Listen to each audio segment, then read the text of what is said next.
The day Daniel asked for a divorce, the coffee in my cup went cold before I could take a sip. "I don't understand," I said, my fingers tightening around the porcelain. "Just last week we were talking about converting the guest room into a nursery." Daniel wouldn't meet my eyes.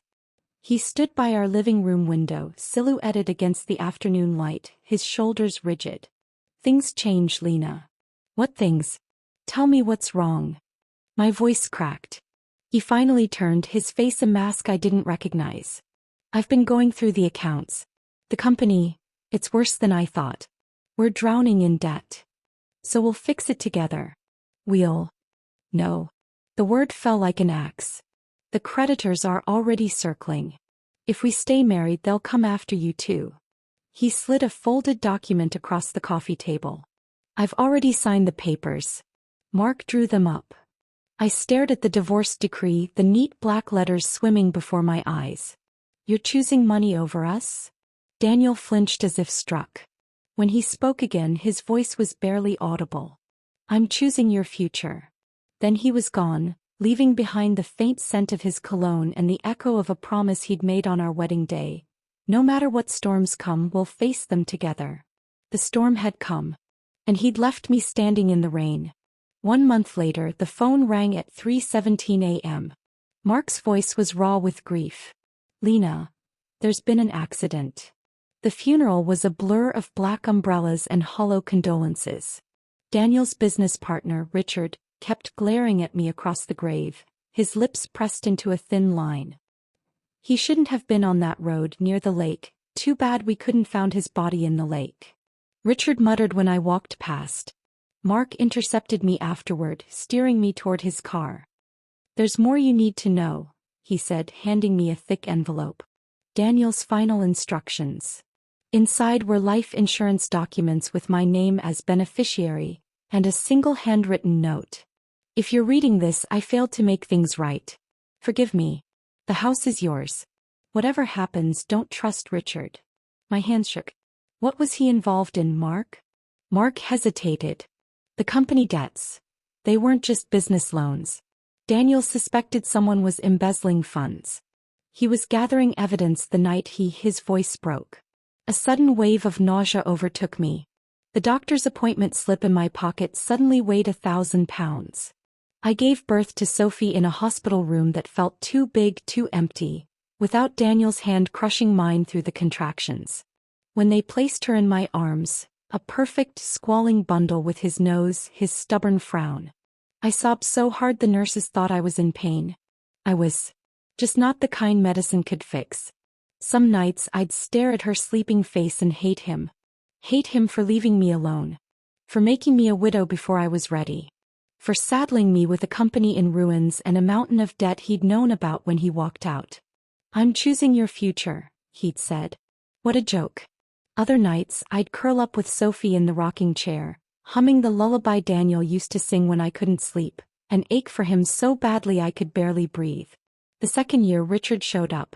Daniel's business partner, the one Mark had warned me about, came knocking with a too smooth smile and a folder full of documents.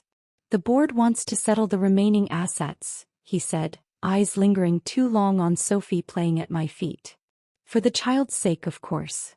I slammed the door in his face. That night, I dug out Daniel's old files, the ones Mark had salvaged from his office. Hidden between financial reports was a notebook filled with dates, numbers, and a single underlined name, Richard Calloway. I didn't sleep for a week. By the third year, Sophie was asking questions. "Where's Daddy?" she'd ask, pointing at wedding photos. "Heaven," I'd say, because he left us and then died felt too cruel. But then she started dreaming about him. "Daddy was in my room last night," she announced one morning, spooning cereal into her mouth like she hadn't just rocked my world. "He said he's lost, but he's trying to come home." My coffee cup slipped from my fingers. Sophie's laughter filled our house as she danced in her princess costume. She had Daniel's stubborn chin and my curly hair, but her smile was entirely her own. "Mommy, look. I'm a queen," she declared, twirling until she toppled onto the couch. The phone rang. Mark's number flashed on the screen. "Lena," he said without preamble, "it's time." Meet me at the old bookshop on Elm Street. The one with the blue door. My pulse jumped. Why? Just come. And bring Sophie. The bookshop had been Daniel's favorite. We'd spent rainy afternoons there, sipping tea while he read me passages from vintage travel journals. Now the display window was dusty, the blue paint peeling. Mark waited by the philosophy section, his face grim. They found something in the accident report, he said quietly. Daniel's car brakes were tampered with. The air left my lungs. You're saying it wasn't an accident? Before he could answer, Sophie tugged my hand. Mommy, look. I followed her gaze to the back of the shop, where a familiar figure stood examining a shelf of classics. The way he tilted his head to read the spines. The unconscious tap of his fingers against his thigh. My knees buckled. Daniel turned slowly, his eyes blank at first, then widening in dawning recognition. I know this place, he murmured, more to himself than to us. Mark gripped my elbow. He turned up at a hospital in Vermont last month. No ID, no memory. The nurse recognized him from our missing persons flyers. Sophie, fearless as always, marched up to Daniel. Do you like books? Mommy reads to me every night. Daniel stared down at her, his face a storm of confusion and wonder.